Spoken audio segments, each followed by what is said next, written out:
From Vermont Public, this is The Frequency. I'm Mitch Wertlieb. It's Monday, May 5th, and here are today's headlines. Black and Hispanic drivers in Vermont are still being disproportionately pulled over by police, that according to a new study from the University of Vermont. The study analyzes race data between 2015 and 2023 that Vermont law enforcement agencies are required to collect about traffic stops. Stephanie Seguino is the lead author and a UVM economics professor emerita.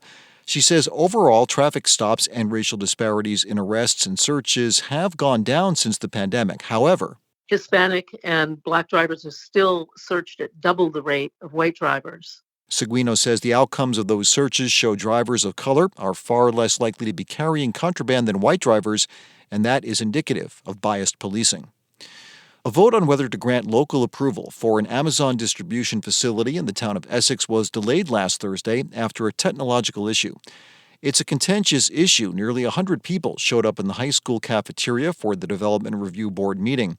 The warehouse would be the first Amazon facility in Vermont.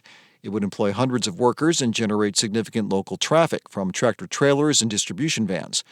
Sharon Kelly, the zoning administrator for Essex, says if the town approves the project, there is a 30-day appeal period. And if no appeal comes in, then they can pull a building permit. If an appeal comes in, then we're on to the appeal process through the court system. The project also has to go through a separate state approval process. A representative for the developer said if all of the permits are met, construction could begin as soon as the fall. The next Essex Development Review Board meeting is scheduled for the first Thursday in June. A Vermont Superior Court judge last week issued a temporary restraining order against the Department for Children and Families.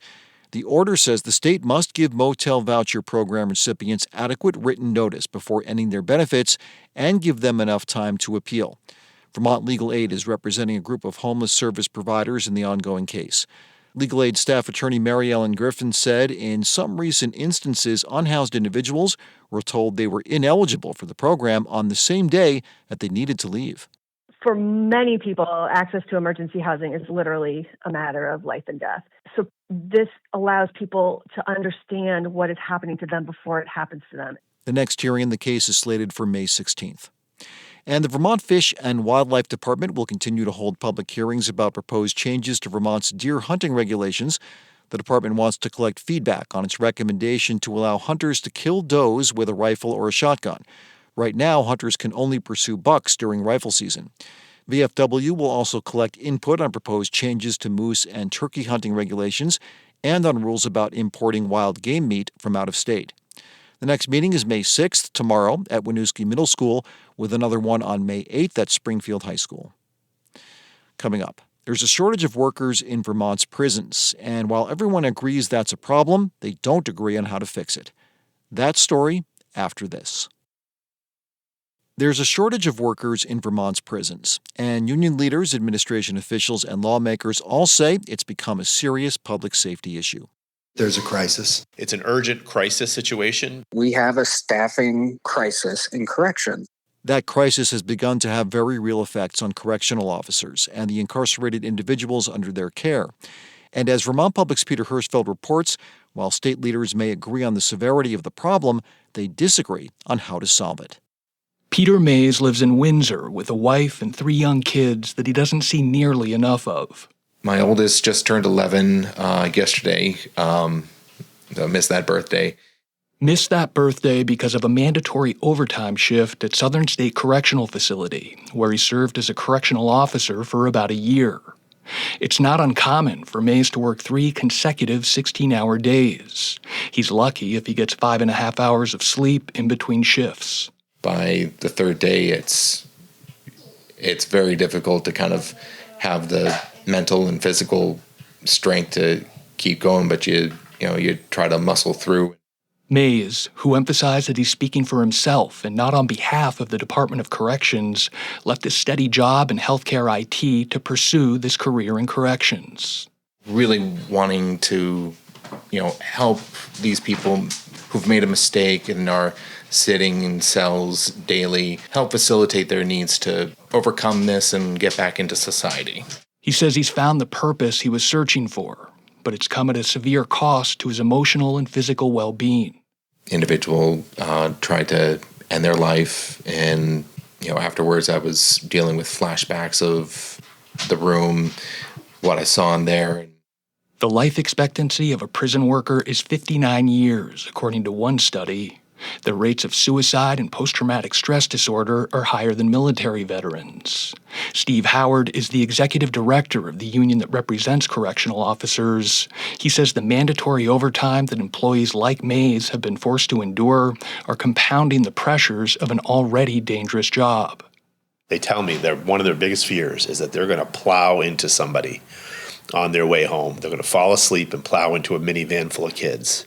The reason so many correction officers have to put in so much overtime is that the Department of Corrections doesn't have enough prison staff. The vacancy rate at the prison where Mays works was 41% as of November, according to the union. Statewide, the vacancy rate is closer to 17%. We have a staffing crisis in corrections. That's Commissioner of Corrections Nick Demmel. And I don't want people to shy away from saying that because we need attention on this issue. It's not just a Vermont problem. The average staffing vacancy rate in U.S. prisons is about 25%. The problem got so bad in New York and New Hampshire recently that governors deployed National Guard troops to serve as prison workers. That's something Vermont never wants to get to. We'll do everything we can to prevent that. Demmel says his department has recruited aggressively to alleviate the problem. He regularly appears in TV ads on network television, touting the benefits of a career in corrections, and they've increased workers' pay by 36% over the past 3 years. It's increased the number of new guards walking through prison doors, but 26% leave within the first year. And Demmel says workforce demographics in Vermont put a low ceiling on the number of future hires. We're never going to get back to 100%. So how do you run the system with fewer people? And that's the work that is incumbent on us to do now. Union President Steve Howard isn't opposed to finding operational efficiencies, but he says the Corrections Department also needs to increase the number of officers, and he says they can make that happen quickly by increasing pay even more. We've got to get around the idea that these positions need to be compensated at a much higher level.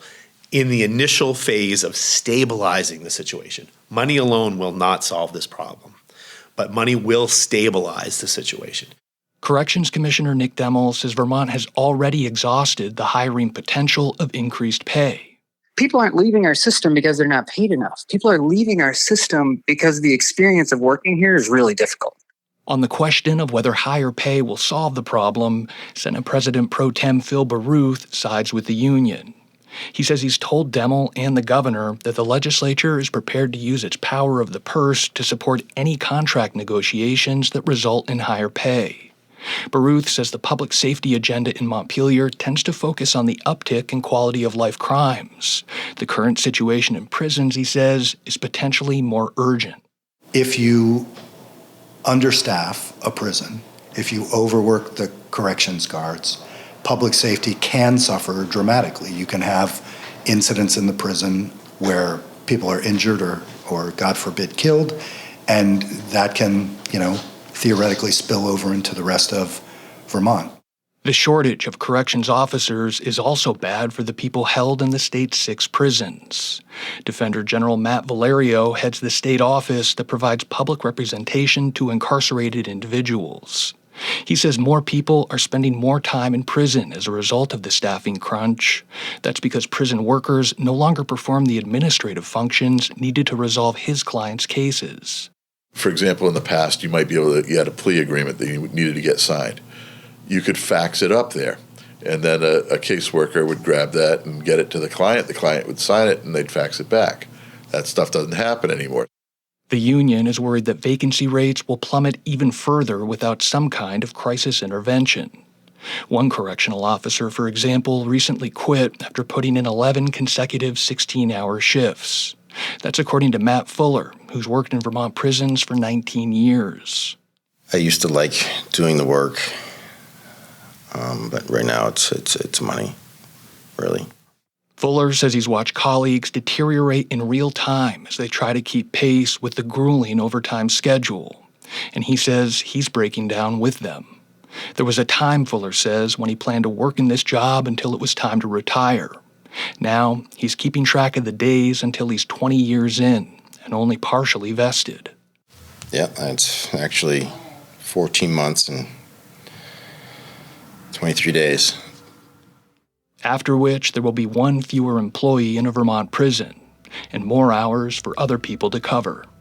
For Vermont Public, I'm Peter Hirschfeld.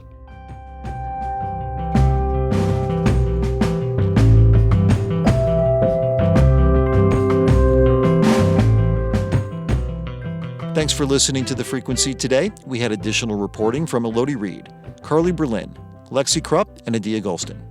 Today's episode was edited by Liam Elder Connors, and our music is by Blue Dot Sessions. I'm Mitch Wertlieb, and I'll talk to you soon.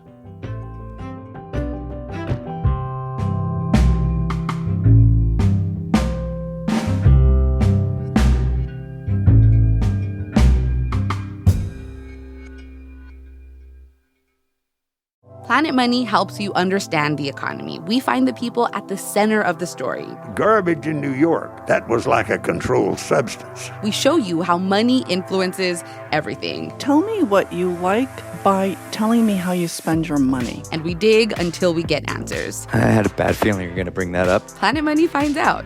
All you have to do is listen. The Planet Money Podcast from NPR.